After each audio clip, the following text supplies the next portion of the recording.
మీ అమ్మ అన్నీ కావాలనుకుంటుంది, కష్టపడకుండా రావాలి అనుకుంటుంది. అది తప్పు అని చెప్తే అర్థం కాదు తనకి.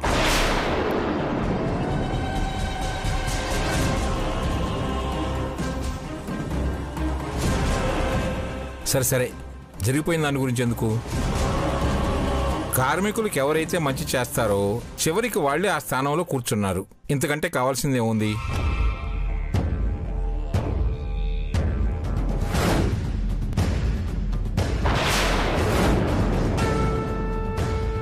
ఇక నుంచి మీరే మా నాయకురాలు. మీ వల్ల మంచి జరుగుతుందనే నమ్మకం మాకుంది.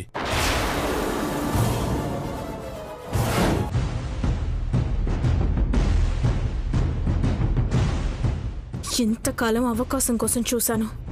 ఈ రోజుతో శౌర్య అయినా చావాలి, లేదా నేనైనా చావాలి.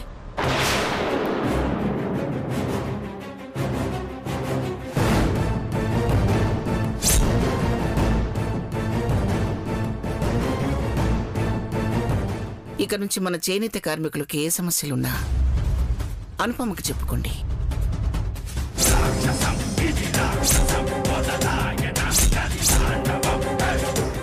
తను తప్పకుండా పరిష్కరిస్తుంది.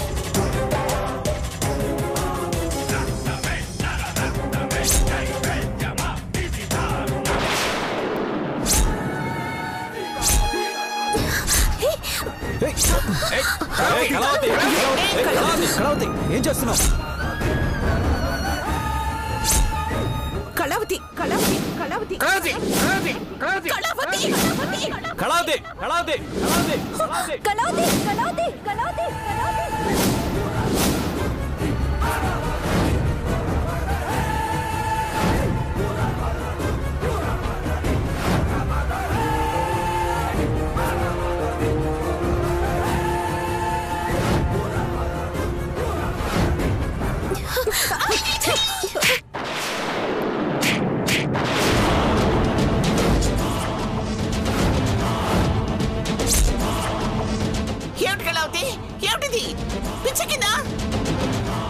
మాట్లాడవే, చెప్పు.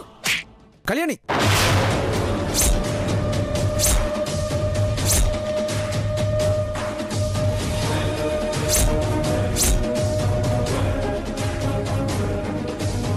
నాకు మొదటి నుంచి నీ మీద అనుమానంగానే ఉంది. మొన్న ముసుగు వేసుకుని వచ్చి ఆఫీసర్ని చంపాలని చూసింది కూడా నువ్వే కదూ?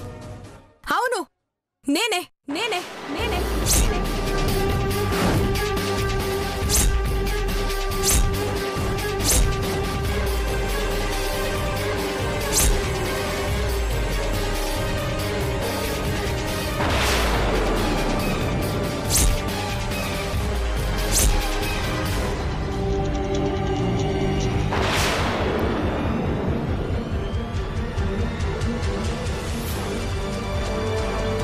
అప్పుడు చంపాలనుకుంది నేనే, ఇప్పుడు చంపాలనుకుంది నేనే. మళ్ళీ ఇప్పుడు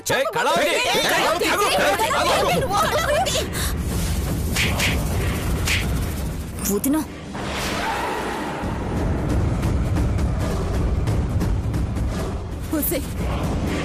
మాతో మంచిగా నటిస్తూ నా బిడ్డని చంపాలని చూస్తావే? నువ్వేమిటి నా మనవణ్ణి చంపాలనుకోవడం ఏమిటి?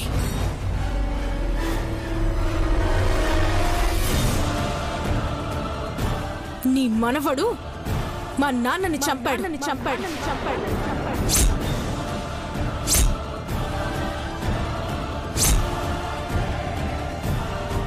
నాకు మా నాన్నని లేకుండా చేశాడు. అందుకే ఈ శౌర్యని చంపాలని నేను ఇంటికొచ్చాను.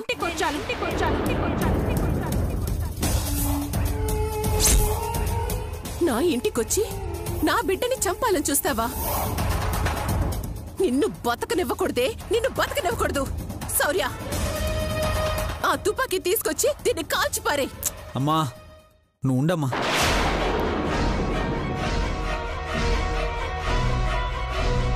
కళావతి, ఎవరు మీ నాన్న? వీరభద్రం.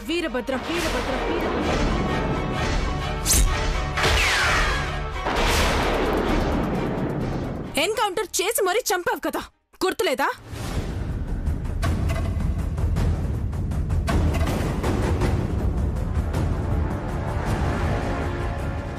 అవును, మీ నాన్నని చంపాను. ఎందుకు చంపానో తెలుసా? అది నేను కాదు, మీ అమ్మే చెప్తుంది.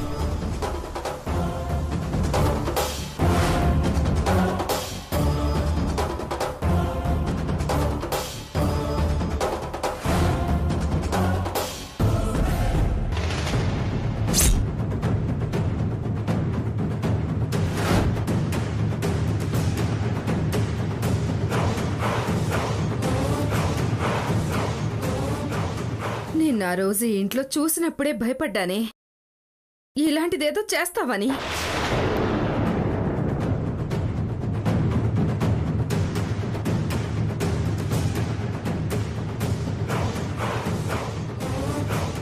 మీ నాన్నని చంపాడన్న పగతో ఈ బాబుని చంపాలని వచ్చావా?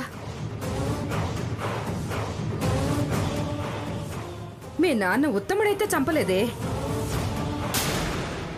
కన్న తండ్రి అలాంటి వాడు అని నీకు చెప్పలేక పోలీసులు ఎన్కౌంటర్ చేశారని అది మాత్రమే చెప్పారు.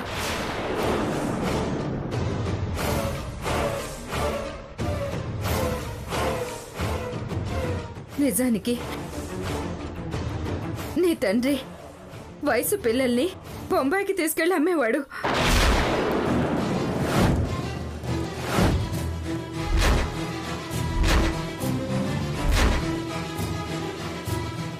మీ నాన్న నుంచి ఆ అమ్మాయిల్ని కాపాడాలని ఈ బాబు చూస్తే ఈ బాబునే చంపాలని చూశాడే.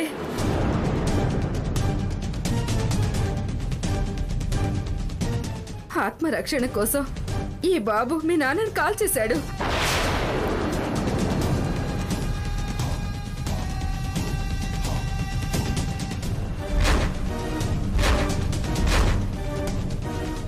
ఆ రోజు ఈ బాబు మీ నాన్నని చంపకుండా ఉండుంటే కన్న కూతురని కూడా చూడకుండా నిన్ను తీసుకుపోయి బొంబాయిలో అమ్మేవాడే మీ నాన్న.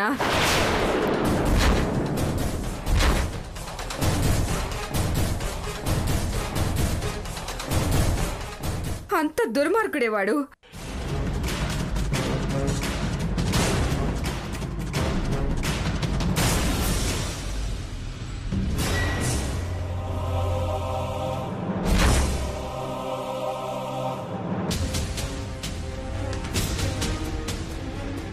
ఇప్పటికైనా అర్థమైందా మీ నాన్న ఎందుకు చనిపోయాడు?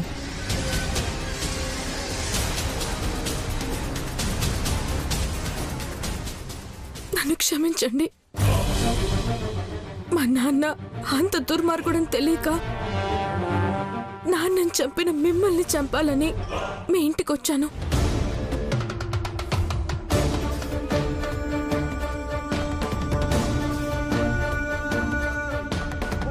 కాస్తలో నా బిడ్డ ప్రాణాలు తీసేదానివి కదే.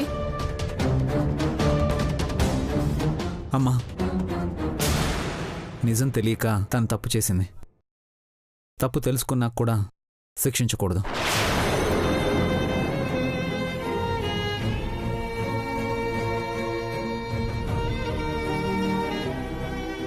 అది నా మనవడి మంచి మనసు. నువ్వు ప్రాణాలు తీయాలని చూసిన పెద్ద మనసుతో నిన్ను క్షమిస్తున్నాడు. లేదు, నేను చేసిన పాపానికి నన్ను క్షమించొద్దు. నాకు శిక్ష పడేలా చేయండి. నన్ను అరెస్ట్ చేయండి. కళావతి, మీ అమ్మకున్న ఆధారం నువ్వే అని అర్థమవుతోంది.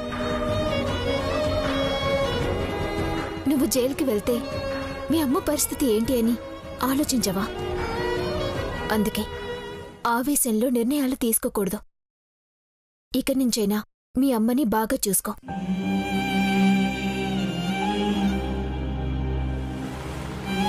నీ తండ్రి తప్పు చేసి నిన్ను అనాథం చేశాడు. ఇప్పుడు నువ్వు తప్పు చేసి మీ అమ్మని అనాథం చేయాలని చూశావు. మీ నాన్నకు నీకు తేడా ఏముంది? మనిషి ప్రాణం, అమ్మ 9 నెలల కష్టం. ఆ కష్టాన్ని ఇలా క్షణాల్లో చంపేయాలనే ఆలోచన ఎలా వస్తుంది మీకు?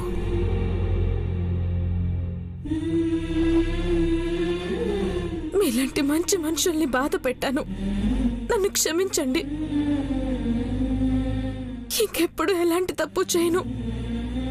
మా అమ్మని జాగ్రత్తగా చూసుకుంటాను. చేసిన ఘనకార్యం చాలు. పద పద. ఆగమ్మా.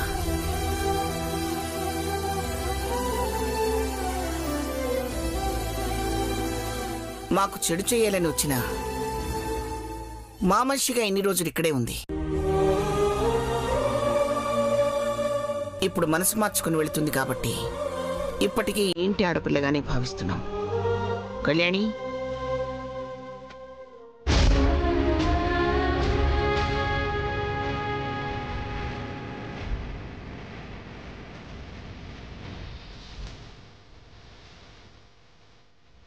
తీసుకో. మళ్ళీ నీకెప్పుడే అవసరం వచ్చినా మేమున్నామన్న విషయం మర్చిపోకు. జాగ్రత్త. వస్తామమ్మా.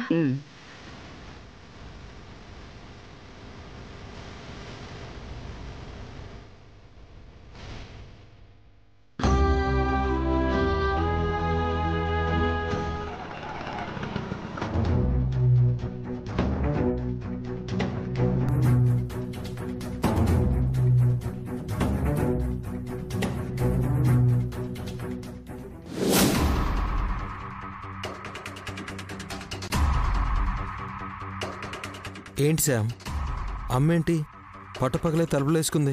తన భయం తనదిలే.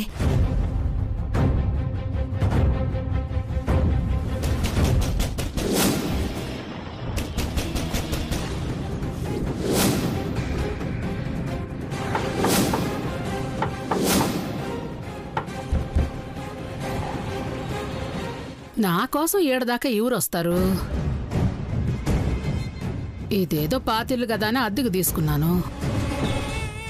కొంపదీసి ఆ కళ్యాణి వాళ్ళు ఇక్కడికి కూడా వచ్చారా ఏంది? వామ్మో, వాళ్ళ చేతికి గాని దొరికితే ఇంకేమైనా ఉందా?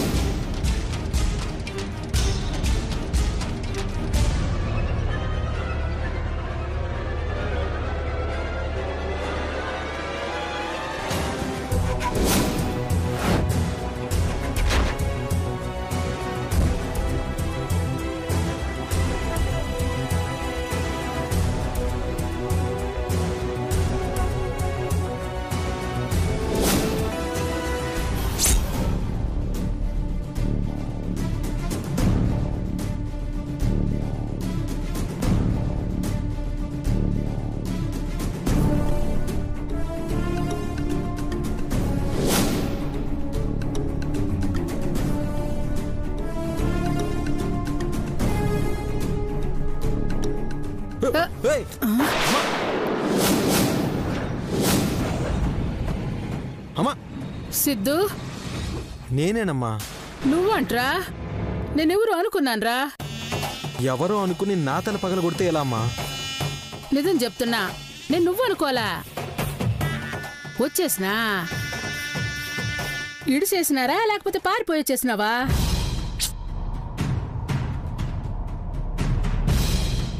తనేం రాలేదు, నేనే విడిపించుకొని తీసుకొచ్చాను. వచ్చావా? రామేశ్వరం పోయినా శనేశ్వరం తప్పలేదని మనం యాడికి పోతే ఆడికి అమ్మే వస్తానే ఉందేంద్రా. అత్తయ్య, నేనింతకు ముందులా కాదు. ఇప్పుడు సిద్ధు భార్యని, నీ కోడల్ని. అది గుర్తుపెట్టుకుని మాట్లాడు. కోడలివే, ఉపయోగం ఏముండాది? మహాతల్లివి, ఏమంటా అడుగు పెట్టినావో నా కొడుకు పోయి జైల్లో కూర్చున్నాడు. నేనేమో కంపలమ్మట కంచెలమ్మట బడి తిరుగుతా ఉన్నాను. అమ్మా, సంపద లేకపోతే నేను బయటకు వచ్చేవాడినే కాదమ్మా. నువ్వు అనవసరంగా తన గురించి మాట్లాడుకో. ఇప్పుడు నేనేమన్నానరా? ఉన్నమాటేగా అన్నాను. సర్లే, ఏమనలే గాని ఎట్టున్నావయ్యా? ఎన్ని రోజులైందిరా నిన్ను చూసి? ఆ జైలుకైనా వద్దామంటే లోనికి రానిపోతిరి. అవన్నీ పక్కన పెట్టు. ఆ జైలు కూడా తిని తిని విరక్తి వచ్చింది. నీ చేత్తో కాస్త ఏదైనా బాగా చేసి పెట్టమ్మా. నిజమే కదూ? ప్లీజ్. కడుపు నిండా నా బిడ్డ అన్నం తిని ఎన్నాళ్ళు అవుతుందో ఏందో. ఉండయ్యా, ఇప్పుడే తీసుకొస్తాను.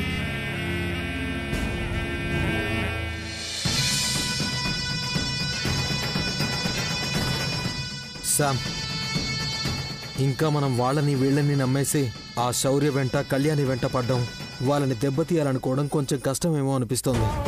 నాకు అలాగే అనిపిస్తుంది. అలా అని వాళ్ళని వదిలిపెట్టలేం కదా సిద్ధు. అసలు చాటు నుంచి దెబ్బతీయాల్సిన అవసరం ఏముంది శామ్? నేరుగా ఎదురుపడితే? ఏంటి సిద్ధు, ఏం మాట్లాడుతున్నావో అర్థమవుతుందా? వాళ్ళకెదురు పడతావా? వాళ్ళకెదురు పడిన మరుక్షణం ఏమవుతుందో తెలుసా?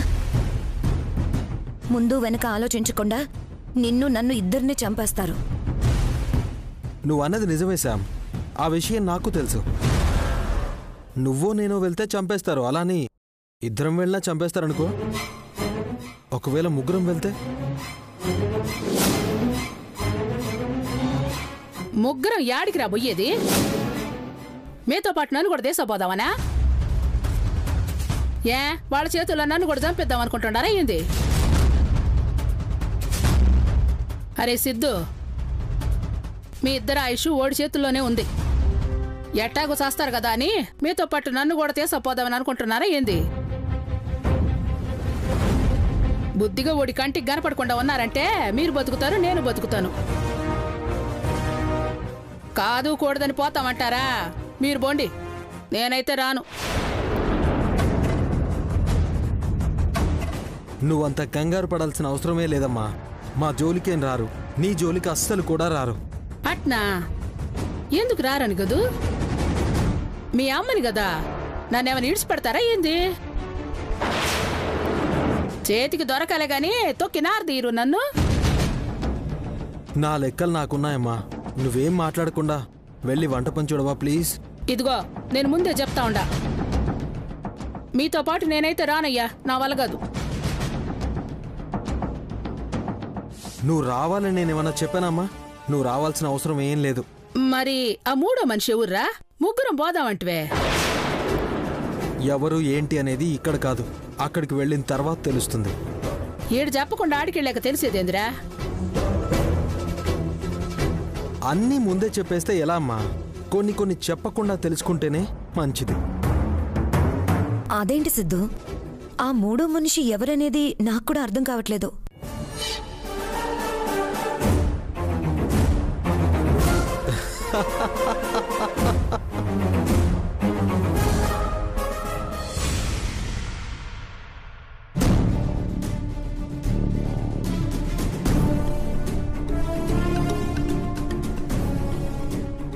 అనుపమమ్మకి 75 మార్కులు వేస్తానమ్మమ్మ. నీకు 25 మార్కులు మాత్రమే వేస్తున్నాను. ఏమండి ఏమండి, భోజనానికి రండి. వస్తున్నాను శివ, పిల్లల్ని పిలువు. దమయంతి ఇది? శివరాం, దమయంతి రాలేదే? అధికారం కావాలంది, ఇవ్వలేదు కదా, అలిగుంటుంది. పరీక్షలు పెట్టాం, అనుపమ నెగ్గింది, అయిపోయింది. దాని గురించి అలకెందుకు? పల్లవి, వెళ్ళి మీ వదిని పిలుచుకురా భోజనానికి. నేను వెళ్ళి పిలుచుకొస్తాను.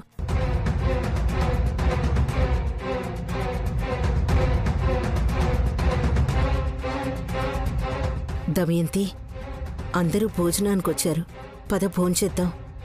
నాకు ఆకలిగా లేదు, మీరు తినండి. ఎందుకు ఆకలిగా లేదు? ఏం తిన్నావు కాబట్టి?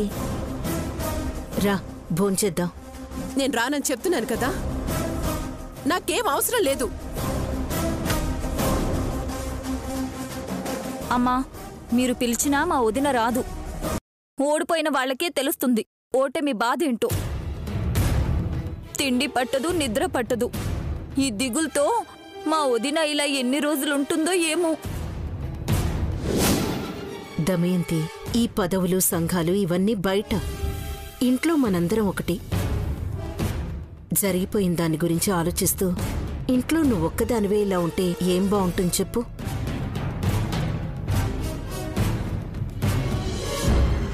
నా మనసేం బాగాలేదు, నన్ను వదిలే.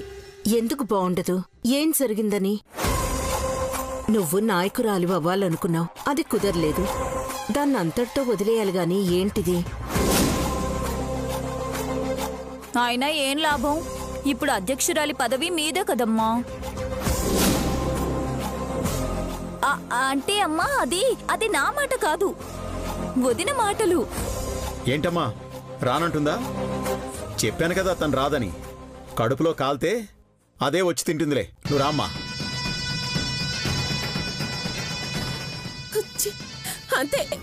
నేనంటే నా కొడుక్కి లెక్కలేదు, కట్టుకున్న మొగుడికి లెక్కలేదు, కన్న తల్లికి లెక్కలేదు. పుట్టింట్లో ఉంటున్నాననే కాని ఈ ఇంట్లో నాకేం విలువేడిచింది? పేరుకి ఇంటి ఆడపడుచుని, అధికారం మొత్తం ఈవిడిదే. అమ్మా, ఇప్పుడు ఏం తక్కువైందని బాధపడుతున్నావు? ఆస్తి లేదా? ఈ ఇంట్లో సగం వాటా నీదే కదా.